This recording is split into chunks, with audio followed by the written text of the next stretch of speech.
ಕಾವೇರಿ ನೀರು ವಿಚಾರಕ್ಕೆ ಸಂಬಂಧಪಟ್ಟಂತೆ ಸಿಎಂ ಡಿಕೆ ಶಿವಕುಮಾರ್ರಿಂದಲೂ ಸಭೆ.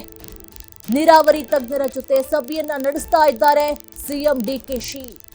ಸಿಡಬ್ಲ್ಯೂಆರ್ಸಿ ಆದೇಶಕ್ಕೆ ಮೇಲ್ಮನವಿ ಸಲ್ಲಿಸುವಂತಹ ಸಂಬಂಧ ಮಹತ್ವದ ಚರ್ಚೆ ಆಗ್ತಾ ಇದೆ. ಹಾಗಾದ್ರೆ ಈ ಸಭೆಯಲ್ಲಿ ಏನಾದರೂ ಮಹತ್ವದ ನಿರ್ಧಾರವನ್ನ ತೆಗೆದುಕೊಳ್ಳಬಹುದಾ?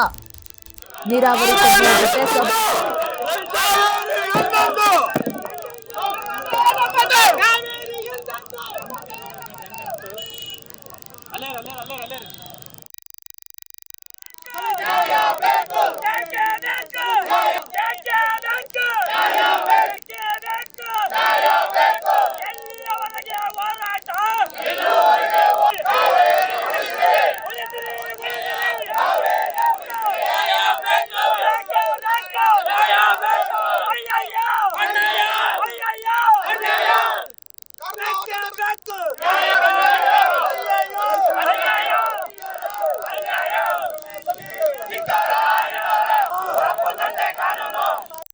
ಒಂದು ವೇಳೆ ಏನಾರ ನೀರ ಬಿಡೋದೇ ಆದ್ರೆ ನಾವು ಕ್ಯಾರೆಸ್ಗೆ ಮುತ್ತಿಗೆ ಹಾಕಿರ್ತೀವಿ. ನಮ್ಮನ್ನ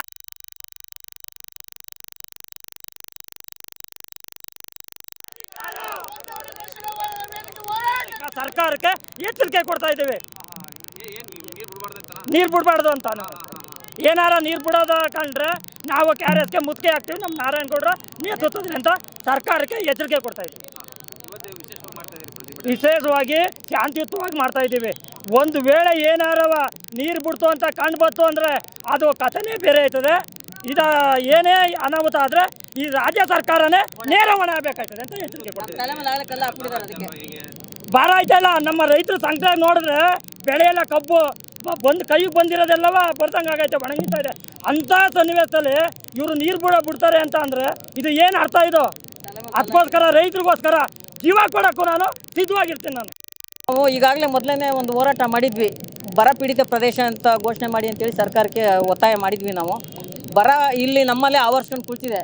ಕುಡಿಯೋಕ್ಕೆ ನೀರಿಲ್ಲ, ಜಾನುವಾರುಗಳಿಗೆ ನೀರಿಲ್ಲ ಅಂತ ಪರಿಸ್ಥಿತಿ ಈ ಥರ ಇರುವಾಗ ಇಂಥ ಸಮಯದಲ್ಲಿ ಕಾವೇರಿ ನೀರು ನಿರ್ವಹಣಾ ಸಮಿತಿ ಏನು ಮಾಡಿದೆ, ಈಗ 3,500 ಕ್ಯೂಸೆಕ್ಸು ಪ್ರತಿದಿನ 15 ದಿನ ಬಿಡಬೇಕು ಅಂತೇಳಿ ಆದೇಶ ಹೊರಡಿಸಿದೆ.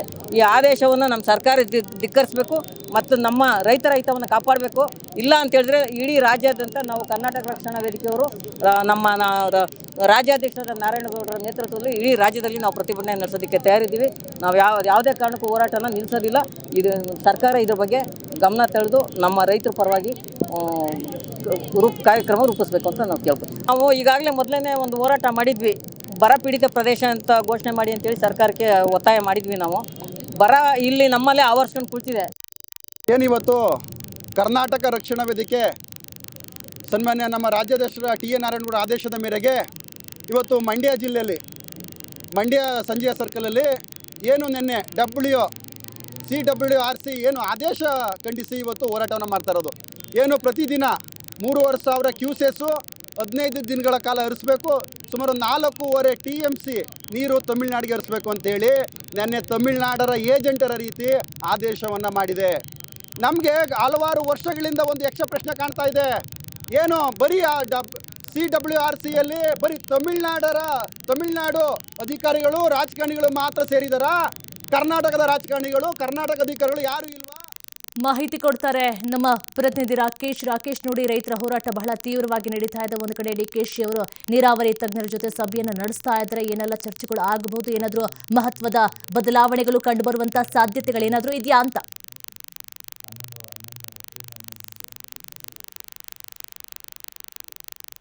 ರಾಕೇಶ್, ನನ್ನ ಧ್ವನಿ ಕೇಳಿಸ್ತಾ ಇದೆಯಾ?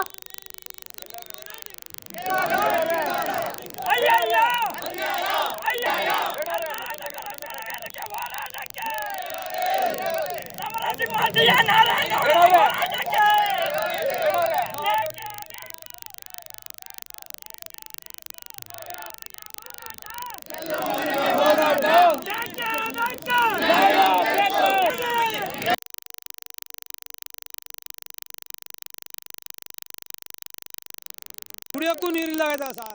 ಕಬಿನಿ ಡ್ಯಾಮಲ್ಲಿ ಇರೋದು ಬರೀ 65 ನೀರು, ಅದು ಕೆಸರಿನಲ್ಲಿರೋ ನೀರು ತಕ್ಕಂಥದ್ದು. 84 ಅಡಿ ಬಂದ್ರೆ ಗದ್ದೆ ಬಿಡ್ಬೋದು. ಹಿಂದ್ಗಡೆ ಕೇರಳದಿಂದ ನೀರು ಬರ್ತಾ ಇರೋದು ಕಡಿಮೆ. ಈಗಿರೋ ನೀರು ಕುಡಿಯೋ ನೀರು ಎಲ್ಲಿಗೆ? ಸಿಟಿಗೆ ಮಾತ್ರ, ಹಳ್ಳಿಗೂ ಇಲ್ಲ. ಅದು ಬಿಡೋ ನೀರು ಒಳಗೆ ಬಿಡೋದೆಲ್ಲ ಬೆಂಗಳೂರು, ಮೈಸೂರು, ನಗರ, ಗುಂಡ್ಲುಪೇಟೆ ಇವಕ್ಕೆಲ್ಲ ಕುಡಿಯೋ ನೀರು ಬೇಕು. ಕೆರೆ ಯಾರು ಬಂದಿಲ್ಲ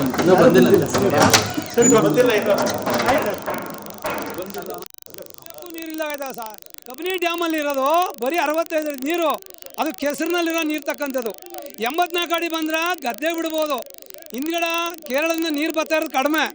ಈಗಿರೋ ನೀರು ಕುಡಿಯೋ ನೀರು ಎಲ್ಲಿಗೆ? ಸಿಟಿಗೆ ಮಾತ್ರ, ಹಳ್ಳಿಗೂ ಇಲ್ಲ. ಅದು ಬಿಡೋ ನೀರು ಒಳಗೆ ಬಿಡೋದೆಲ್ಲ ಬೆಂಗಳೂರು, ಮೈಸೂರು, ನಗರ, ಗುಂಡ್ಲುಪೇಟೆ ಇವಕ್ಕೆಲ್ಲ ಕುಡಿಯೋ ನೀರು ಬೇಕು. ಕೆರೆ ಕಟ್ಟೆಗಳು ತುಂಬಿಸೋಕ್ಕೂ ಸಾಲ್ತಾ ಇಲ್ಲ, ಅಷ್ಟು ನೀರದ. ಈಗ ಅವರು ಸದ್ಯಕ್ಕೆ ನಮ್ಮ ಕರ್ನಾಟಕದಲ್ಲಿ ಕುಡಿಯೋ ನೀರು ಉಳಿಸ್ರ ನಮ್ಮ ಕರ್ನಾಟಕದ ರೈತರಿಗೆ ಜೀವ ಕಾಪಾಡ್ಕೊಳಕ್ಕೆ ಒಂದು ದಾರಿ ಆಗುತ್ತಾ? ಅದನ್ನು ಬಿಟ್ಬಿಟ್ಟು ಇವರು ಎಲ್ಲಿಗೆ ಹೋಗ್ಬೇಕು ಅಂತ ನಾವಾಗಾರ ಕರ್ನಾಟಕದಲ್ಲಿ ಅವ್ರಿಗೆ ವಿಷ ಕೊಟ್ಬಿಡಿ ಹಾಗಾದ್ರೆ ಅವರು